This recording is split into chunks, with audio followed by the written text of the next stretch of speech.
je reviens vers vous. Alors, vous nous le disiez tout à l'heure en introduction, votre business est particulièrement orienté sur un modèle d'acquisition basé à la fois sur des abonnements, du service que vous proposez en complément.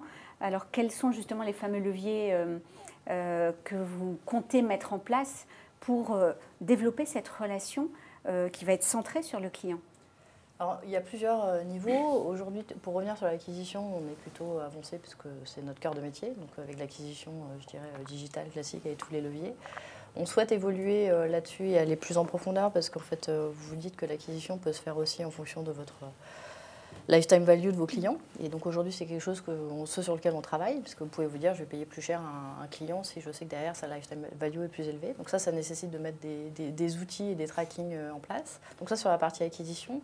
Après, sur la partie connaissance client, on vient de lancer nos nouvelles applications mobiles. Donc on en avait déjà, mais on vient d'en lancer des nouvelles. Et on a pris le temps, clairement, de comprendre nos utilisateurs, nos membres. Et en l'occurrence, c'est du basique, mais de se dire qu'ils ne se comportent pas de la même façon derrière un desktop et derrière un mobile.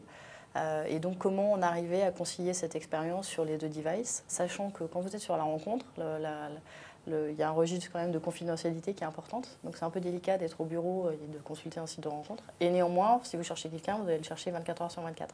Donc, ça, c'est des choses sur lesquelles on a voulu travailler avec nos applications. Et il y a un autre levier qui me paraît extrêmement important et sur lequel il y a plein de belles perspectives, c'est clairement sur les algorithmes. Les algorithmes de recherche, en fait, c'est quel type de profil vous cherchez. Vous êtes inscrit sur un site de rencontre, vous êtes inscrit chez nous. Vous cherchez un homme qui a, je ne sais pas, entre 40 et 50 ans, avec tel et tel type de caractéristiques. Donc, à nous de vous proposer des profils qui vont correspondre. Donc ça, c'est tout un travail de recherche sur les algorithmes.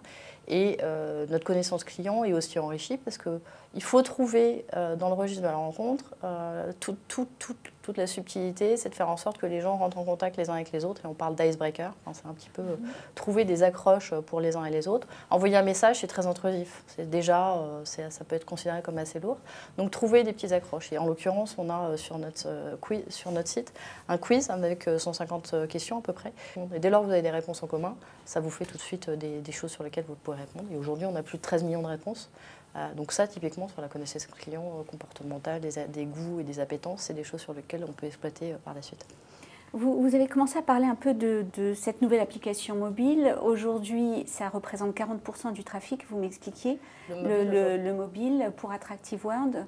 Est-ce que vous pensez à une démarche CRM dédiée pour ce device? Tout à fait, parce qu'aujourd'hui, on a clairement, on est à l'aube de ces différences de comportement, et on voit typiquement des comportements. En fait, la subtilité, si on veut être customer-centric, c'est comment arriver à rendre service au client, mais néanmoins trouver une lifetime value qui est cohérente. Et aujourd'hui, on sait que la transformation sur mobile est inférieure au desktop. Donc du coup, comment on fait en sorte que les gens, de toute façon, vont sur mobile, mais soient incités aussi à utiliser la partie desktop, parce que la desktop fait que vous êtes plus en mode confort, et vous n'allez pas avoir les mêmes registres. Donc du coup, on est en train de réfléchir à des scénarios CRM différents qui vont soit vous inciter à aller voir des nouveaux profils, mais ensuite à consulter d'autres types de personnes via le CRM et via le desktop. Mais c'est vraiment le début de cette histoire. Enfin, on fait déjà aujourd'hui des CRM qui sont plus basés dans les logiques de fin d'abonnement. Donc c'est plus de fin d'abonnement ou de réabo. Mais en amont, sur la partie comportementale, aujourd'hui, c'est essentiellement sur le nombre de visites, le nombre de messages, telle personne a cherché à vous contacter pour vous inciter à revenir sur notre application.